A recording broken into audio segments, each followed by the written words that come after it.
तो ये इस ड्रामे की उर्दू हिंदी एक्सप्लेनेशन का पार्ट 3 है। कनादे को ब्रेकफास्ट करते समय अपने फादर की पैलेस पधारने की न्यूज सुनने को मिलती है। तो इससे लगता है कि पक्का जरूर वो इसलिए यहाँ आ रहे हैं ताकि मुझे कानों से दोबारा मिलने के लिए भेज सके। पर कानों के साथ हुई किस को याद करते इसका फेस ब्लश करने लगता है और इसके आसपास खड़े सभी कार्टियर्स को इसके रेड होते फेस को देखकर फिक्र पड़ जाती है। पर वो सब अपनी तरफ से इसको सजेस्ट करने लगते हैं कि वो जरूर बीमार है, तो इनको डॉक्टर को फौरन बुला लेना चाहिए। पर इसकी असल वजह तो सिर्फ कनाडे को ही मालूम होती है। इसके मन में क्या क्या तूफान चल रहे हैं तुम लोग क्या जानो। इसे तो असल में मर्ज़े इश्क हो गया है जिसका कोई इलाज ही नहीं। तो वो इनको मना कर देता है कि मेरा फेस रेड नहीं है और इनके ना मानने पर इनको जोर जोर से इनकार कर देता है कि डॉक्टर की कोई जरूरत नहीं है, मुझे मैं बिल्कुल ठीक हूँ। पर कानों को याद करके तो मन में बोलता है कि क्या मुसीबत गले आन पड़ी है, सब चैन वैन खो गया है अपन का। तो कनाडे के रेडी होकर बाहर निकलने का वेट करते हुए ग्लासेस प्रिंस रेवोल्यूशनरी प्रिंस को बोलता है, मैंने सरेंडर करने का डिसाइड कर लिया है कि मैं तुम्हारे कनाडे के फर्स्ट मिनिस्टर बनने की राह में कांटा नहीं बनूंगा। पर इसके लिए मेरी एक शर्त है कि तुम्हारी वजह से कनाडे को कभी कोई नुकसान या तकलीफ नहीं पहुंचेगी। जिसे सुनकर कबरागी जैन बोलता है कि वैसे मुझे तुम्हारी बात पर बिलीव तो नहीं है, पर डोंट वरी ब्रो, तुम्हारे सीक्रेट को भी फिर मैं हमेशा अपने मन में ही दफन करके रखूंगा, याद रखना। पर कनाडे की केयर करना और इसकी हैप्पीनेस का ध्यान रखना एज अ सेकंड मिनिस्टर ही तो मेरी लाइफ का सिर्फ और सिर्फ सबसे इम्पोर्टेंट गोल है। फिर तभी कनाडे रेडी शेडी होकर बाहर पधारता है जहाँ इसके सभी कार्टियर्स इसको बारी बारी वेलकम ठोकते हैं। पर कनाडे के हाथ अभी भी कानों की किसी को लेकर याद करते इसके लिप्स पर थे। बेचारा भोला भाला प्रिंस इस किसी के शहर से बाहर ही नहीं निकल पा रहा था। उस बेचारे ने पहली बार इस किस का लड्डू चखा था तो कुछ ज्यादा ही मीठा लगा। इसे ऐसा करते देखकर ग्लासेस प्रिंस फौरन ही रंग में अपनी भांग मिलाने आ जाता है। बोलता है कल सिर्फ एक्सीडेंट था, तुम इसके बारे में ज्यादा मत सोचो। तो कनाडे भी इसकी बात सुनकर निराश होते हुए बोलता है, सोच कौन रहा है इसके बारे में, मुझे परवाह नहीं है। रेवोल्यूशनरी प्रिंस भी इनके पीछे पीछे चलते हुए ग्लासेस प्रिंस के इस हांडी में चम्मच हिलाने पर काफी ज्यादा इसको गुस्सा आ रहा था कि देखो तो कैसे अभी सरेंडर करने की बात कर रहा था मुझसे, पर अपनी आदत से मजबूर है बेचारा। दोबारा कनाडे का मन कानों की तरफ से खट्टा करने पर लगा हुआ है, साला चिपटू न हो तो। काना सन के स्कूल साइबेरियन जैन एकेडमी की गर्ल्स तो बिल्कुल ही वेली होती हैं। अभी वहाँ स्टूडेंट काउंसिल के प्रिंस के वहाँ आने पर इनकी रालें टपकने लगी थी और एक्साइटमेंट में इसकी तारीफें की जा रही होती हैं। और फिर गैब्रियल इनके पास जाकर कानों का पूछता है और जब इनके बताने पर वो दोनों इनको थैंक्स बोलते हैं तो वो तीनों नलियां कहीं की दोबारा धड़ाम से ग्राउंड पर गिर जाती हैं। है लग भी गिरी हुई रही थी, मतलब कि कुछ भी यार, जिसे देखेंगी तो क्या लड़क जाया करेंगी। और फिर वो कानों को ढूंढ कर इससे अपने बारे में बताता है कि स्टूडेंट काउंसिल का प्रिंस आना खोजी है और यहाँ इससे कुछ पूछने आया है। इस पर पूछता है कि इसका सुजाको कनाडे से क्या रिलेशन है और वो भी सुनकर अपने कदम पीछे करते हुए मन में बोलती है कि अभी सालों सारे के सारे मेरे पीछे हाथ धोकर क्यों पड़ गए हो। और इसके बोलने पर कि मेरा इससे कोई रिलेशन नहीं है तो वो भी बोलता है कि अच्छा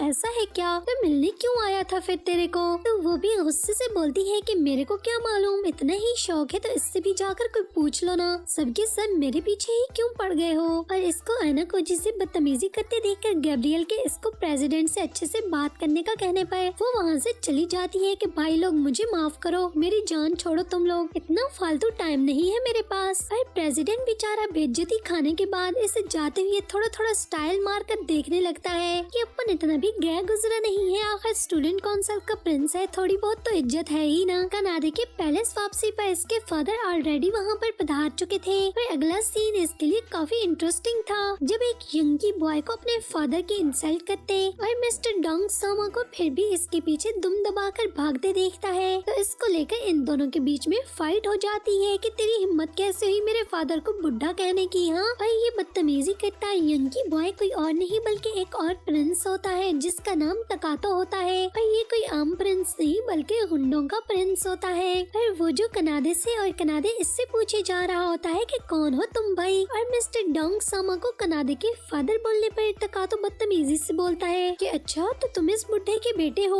तो मिस्टर डोंग सामा जो इनको लड़ते देखकर कुछ बताना चाह रहे होते हैं पर कनाडे तकातो की बात सुनकर गुस्से में बोलता है। तो इसकी बदतमीजी सुनकर कनाडे बोलता है कि मेरे फादर की इंसल्ट और वो भी मेंशन में खड़े होकर करने पर मैं इस गुंडे मवाली को अभी पुलिस के हवाले कर दूंगा। तो तकातो के भी इसकी बात सुनकर बोलने पर कि अभी तो गुंडा मवाली किसको बोल बोल रहा है, इस बुड्ढे का बेटा हूँ मैं। तो कनाडे का तो सुनकर मुंह खुले का खुला रह जाता है और मिस्टर डोंग सामा भी फौरन बीच में अपनी टांग अड़ाते हुए बोलते हैं, भाई हाँ हाँ बड़ा भाई है तेरा ये। फिर कनाडे तो मुंह खोलकर है, ये कब हुआ, किस पत्थर के नीचे से निकला है ये। दूसरी तरफ रेवोल्यूशनरी प्रिंस कानों के काम करने वाले रेस्टोरेंट में इससे कनाडे के बारे में बात करने जाता है। तो इसकी बात सुनकर पहले तो बुरे बुरे मुंह बनाती है कि सब के सब पागल हुए पड़े हैं साले, सभी को देखो कनाडे के बारे में ही बात करनी है। और फिर याद आने पर कि वो ऑन ड्यूटी है तो इसको मुस्कुराकर बोलती है कि सर मैं काम कर रही हूँ, तो अगर आप ऑर्डर करवाना चाहते हो तो मोस्ट वेलकम, अदरवाइज मेरे दिमाग की दही मत बनाइए। और वो भी इसको ऑर्डर देने के बाद अपने प्लान फेल हो जाने पर ठंडी आहें भरकर बोलता है कि इस ग्लासेस प्रिंस टकले से बदला लेने के लिए कुछ और प्लान करना पड़ेगा मेरे को। कनाडे को शक था कि ये चूजा तका तो सचमुच में इसके डैड का ब्लड सन है भी या नहीं, वरना जैसी इसके डैड की हरकतें हैं कहीं किराए पर न उठा लाए हूँ। पर इसके डैड भी सीना चौड़ा करके बोलते हैं कि 100% मेरा ही है, तुम्हारी मोम से शादी करने से पहले इसकी मोम को भुगता चुका था, जिसका ये फल मुझे तुमसे पहले मिला। पर कनाडे भी सुनकर बोलता है, वैसे तो मुझे डैड सुनकर ज्यादा शौक नहीं लगा कि आपकी रंगीन मिजाजियों से तो मुझे लग रहा था कि इसकी तरह 10-12 और चूजे भी होंगे आपके। और इसे सुनकर मिस्टर डोंग सामा भी बोलते हैं कि सच कह रहे हो, पर मैंने ये वाला वर्ल्ड रिकॉर्ड बनाने के बारे में सोचा नहीं था, वरना हो सकता है 10-12 क्यों, हर पत्थर के नीचे से ही तुम्हारे इस तरह के बहन भाई मिलते। पर कातो भी काफी जला भुना बैठा था,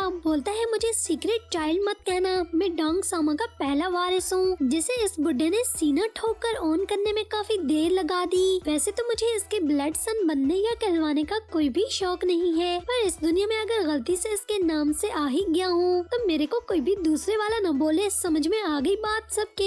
पर इन दोनों के बीच में फिर भी तकातों की उखड़ी लैंग्वेज को लेकर हो जाती है लड़ाई। पर दोनों बोलते हैं कि इनको दोनों पसंद नहीं आए हैं। पर वहीं पर मिस्टर डोंग सामा थे बहुत हैप्पी और बोलते हैं कि कब से सपना था मेरे दोनों वारिस ऐसे टेबल पर टॉक कर रहे होंगे मेरे सामने, ओ मेरे क्यूटी पाई बेबीज। पर वो दोनों चील कौवों के जैसे एक दूसरे को देखकर बोलते हैं कि इन दोनों ने एक दूसरे को बिल्कुल भी एक्सेप्ट नहीं किया है। पर दोनों के ये मानने पर कि मिस्टर डोंग सामा इनके फादर जरूर हैं, तो वो भी थोड़ा चौड़ा चौड़ा होकर बोलते हैं, तो फिर मेरे को भी तुम दोनों से एक बात करनी है। और इनके पूछने पर बोलते हैं कि तुम दोनों को नारो से कानों को इसके एकेडमी में जाकर हैप्पी करना है। जिसे सुनकर दोनों जस्ट लाइक, ये क्या कह रहे हो, कैसे डैड हो आप लड़नों को बिगाड़ने पर लगे हो, किस हुंडे मवालियों वाले काम पर लगा रहे हो यार। तो मिस्टर डोंग सामा इनकी बात सुनकर बोलते हैं, ऐसा नहीं है, पर मेरे साथ प्रॉब्लम ये है, वो लड़की मेरी बात सुनकर मेरा थोबड़ा दोबारा देखने से इनकार कर चुकी है और मैं इसके डैड को चुकाकर इसको हैप्पी हैप्पी देखना चाहता हूँ, ताकि मेरी फर्स्ट लवर इसकी मोम की रूह को शांति मिले और वो वहाँ ऊपर से मेरे लिए मुस्कुराती रहे। जिसे सुनकर वो दोनों इकट्ठे पूछते हैं कि आखिर इसके फादर ने कर्जा कितना उठा रखा था। तो वो बोलते हैं कि 30 मिलियन। और दोनों 30 मिलियन सुनकर चौंक जाते हैं कि सच में आप इतना ज्यादा कर्जा चुकाने वाले हो। जिस पर मिस्टर डोंग सामा सैड होकर इनको कानों का वो लेटर भी दिखाते हैं कि जब इन्होंने इसकी हेल्प करने की कोशिश की थी तो उसने इनको क्या लिखा था, जिसमें उसने लिखा था कि सबसे पहली बात ये कि एक बुढ़े अनजान शख्स से इतनी बड़ी रकम लेना इसको न सिर्फ लोगों की नजरों में झुका देगा, इसके मन के साथ साथ इसकी मोम की इसको सिखाई गई सभी बातें और इनकी डिग्निटी को ठेस भी पहुंचेगी। वो लोग गरीब जरूर हैं पर भिखारी नहीं है जिन पर दया दिखाई जाए, वो अपने स्किल्स को यूज करके हार्ड वर्किंग से कमा कर तो मिस्टर डोंग सामा के इसके डैड के चुकाए गए कर्जे को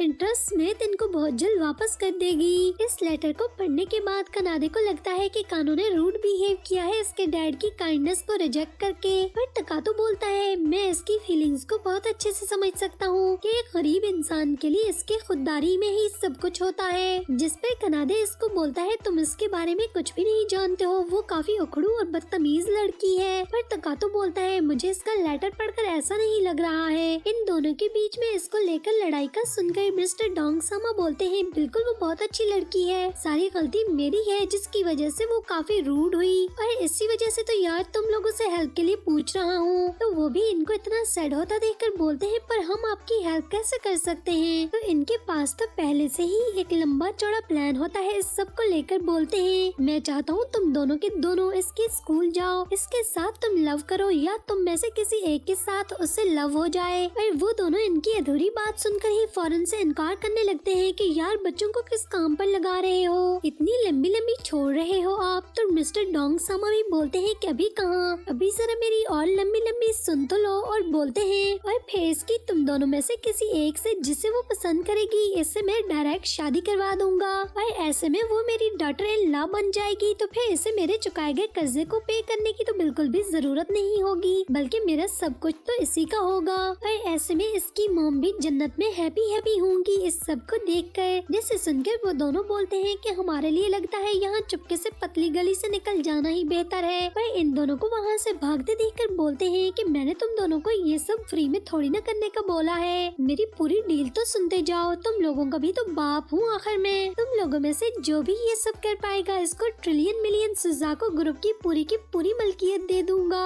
तो वो दोनों भी एकदम बददास इतनी हैवी डील सुनकर शॉक में इनके पास चले जाते हैं कि है ये क्या बात कर रहे हो। तो दोनों अपने मन में बोलते हैं कि सच में डील तो जबरदस्त एकदम मस्त है। फिर डंग समा भी इनके मुंह में पानी आते देखकर लोहा गरम देखकर बोलते हैं पर इसकी शर्त ये है कि कानो सन हैप्पी होनी चाहिए। ये सिर्फ कानो सन को पाना और इससे शादी करना ही नहीं बल्कि उसे हर हाल में हैप्पी भी होना चाहिए। कानाडे की तो इतनी बड़ी डील सुनकर फटक से दिमाग की बत्ती गुल हो जाती है। वह तकातो सपने से बाहर आते हुए पूछता है कि अबे बुड्ढे तेरी खोपड़ी में चल क्या रहा है आखिर। यहाँ पर तकातो इस तरह बदतमीजी से अपने डैड से बात इसलिए करता है क्योंकि वो इनको इतने सालों तक इसे मुड़कर न पूछने पर खफा था, तो वो इनको अपना डैड बिल्कुल भी नहीं बोलता है बल्कि इसके बजाय बुड्ढे बुड्ढे कहकर ही पुकारता है। फिर मिस्टर डोंग सामा को बोलता है कि अभी लेटर में तो हमने पढ़ा कि उसने तेरी इंसल्ट इन्हीं पैसों को लेकर की और फिर तू ये सब पैसों के बदले में हमसे करवाने के लिए डील बनवा कर तो इसकी हैप्पीनेस को खरीदना चाह रहा है। जिसे सुनकर मिस्टर डोंग सामा बोलते हैं कि बिल्कुल गलत, लव और हैप्पीनेस कभी मनी से नहीं खरीद की जा सकती है, मुझे अच्छे से पता है। पर कोई भी इंसान मनी और लव दोनों के बिना कभी भी हैप्पी नहीं रह सकता है और ये सिर्फ मैंने कानो सन और इसकी मॉम के बीते पिछले बुरे सालों को भुलाने के लिए एक तरीका निकाला है, न कि इसके लव और हैप्पीनेस को खरीद कर रहा हूँ। फिर तकातो सन ये सब सुनकर इनकार कर देता है कि मुझे इस सब से दूर रखियो, मेरे को जबरदस्ती के रिश्तों में कोई शौक नहीं है और वैसे भी मेरे पास ऑलरेडी मेरी वन एंड ओनली पहले से है। और तकातो के वहाँ से जाते हुए चुप्पी साधे खड़ा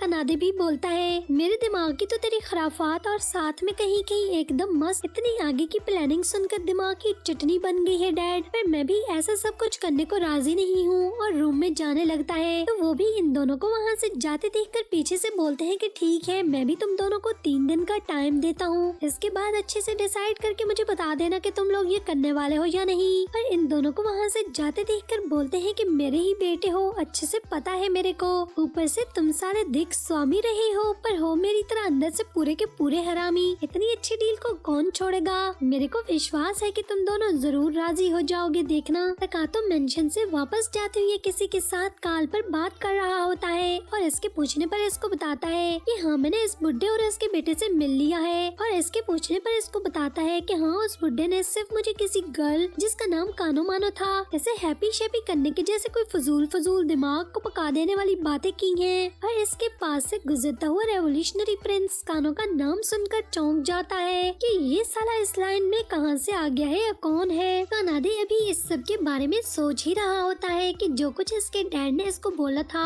और इसकी कानों को लेकर फीलिंग्स के बारे में, कि तभी इसके बुलाने पर ग्लासेस प्रिंस वहाँ पर आ जाता है और पूछता है कि हमारे प्रिंस ने अपनी ये हालत क्यों बना रखी है। जिसे लेकर कानाडे से अपना हाल दिल सुनाने लगता है कि मेरे को तो कुछ समझ में नहीं आ रहा है। एक तो मेरा स्वर्गीय बाप कोई बहुत ही मिस्टीरियस बंदा है, कुछ मालूम नहीं होता कि कब जाते जाते कहाँ बम फोड़ दे। दूसरा ऊपर से ये भाई वाला नया शोशा, मुझे पता तो है ये सब भी सच है पर फिर भी मेरे पल्ले तो कुछ भी नहीं पड़ रहा है। और इसको सेट देखकर चिपटू ग्लासेस प्रिंस की फीलिंग्स इसके हाथ में खुजली करने लगती है, तो धीरे धीरे अपना हाथ इसको छूने के लिए ले जा रहा होता है। ये कानाडे के फौरन से पीछे होने पर फौरन से कल्टी मार लेता है कि कहीं पकड़ा ना जाऊं। और फिर कानाडे से इसके बिग ब्रो का नाम पूछने पर ग्लासेस प्रिंसेस को इंटरनेट से इसकी जानकारी निकाल कर दिखा देता है कि वो तो एक गुंडा मवाली है, गुंडों का प्रिंस जाना जाता है। जिसे सुनकर कानाडे को विश्वास नहीं होता पर ग्लासेस प्रिंस भी दिल पर हाथ रख कर बोलता है कि अब तो तेरे पास तेरे खानदान की साख इज्जत और इतनी सारी दौलत के पहाड़ को बचाने के लिए आगे जाना ही पड़ेगा।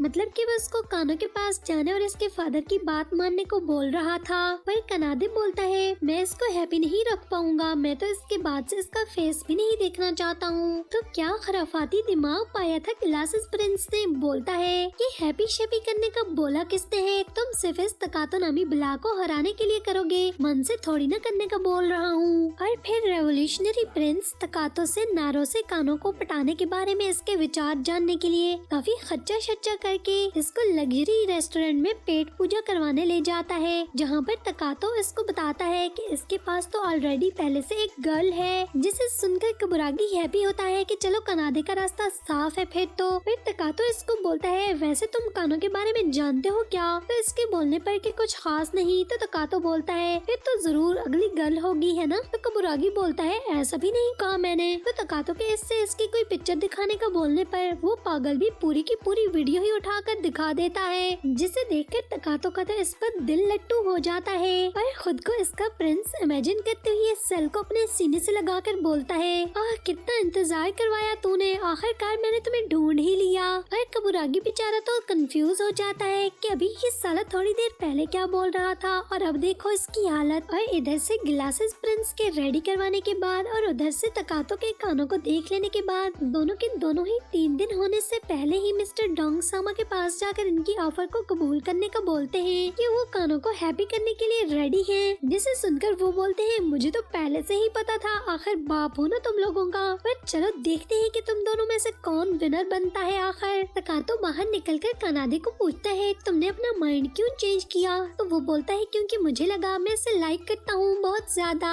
इसलिए। जिसे सुनकर तकातो बोलता है पर उस दिन तो तुमने बोला था कि वो बहुत बुरी है, तुम इससे नफरत करते हो। तो बोलता है मुझे सिर्फ इसके बारे में सोचने पर 1 सेकंड लगा और आंसर मिल गया कि मैं तो इसके बिना एक सांस भी नहीं ले सकता हूँ। जिसे सुनकर तकातो बोलता है इतना कोई कैसे बदल सकता है? तभी कनाडे सुनकर मन में बोलता है असल स्टोरी तो तुझे मालूम ही कहाँ है। इसका इशारा ग्लासेस प्रिंस के साथ की गई कन्वर्सेशन की तरफ था, जिसमें इस खराफाती दिमाग वाले ने इसको बोला था तुम कानों को सिर्फ चेस का एक मोहरा समझो जिसे तुम्हारे साथ लव हो जाना है, और फिर जब इसे तुमसे लव हो जाएगा तो इसे जरूर पता चल जाएगा कि ये सब तो झूठ है, और फिर इस तरह इसकी की गई तुम्हारी इंसल्ट के लिए ये तुम्हारा रिवेंज बन जाएगा। कैसा दिया मैंने? तो कनाडे भी सुनकर हैप्पी हो जाता है कि एकदम मस्त प्लान दिया है भिड़ू तूने, इससे तो एक तीर से 2 शिकार हो जाएंगे कि तकातो का पत्ता भी साफ हो जाएगा और कानों भी लाइन पर आ जाएगी। तो इसकी बात सुनकर कनाडे भी बोलता है कि तुम पर कौन बिलीव करेगा, तुमने भी तो बोला था तुम्हारी गर्लफ्रेंड है ऑलरेडी। और इसकी चुप्पी पर बोलता है कि ये सब मनी के लिए कर रहे हो ना तुम। और फिर दोनों आमने सामने खड़े होकर एक दूसरे को बोलते हैं कि वो मेरी है और दूसरा बोलता है वो मेरी है सिर्फ। कनाडे से बोलता है कि मैं कानों को तुम्हारे पास नहीं जाने दूंगा,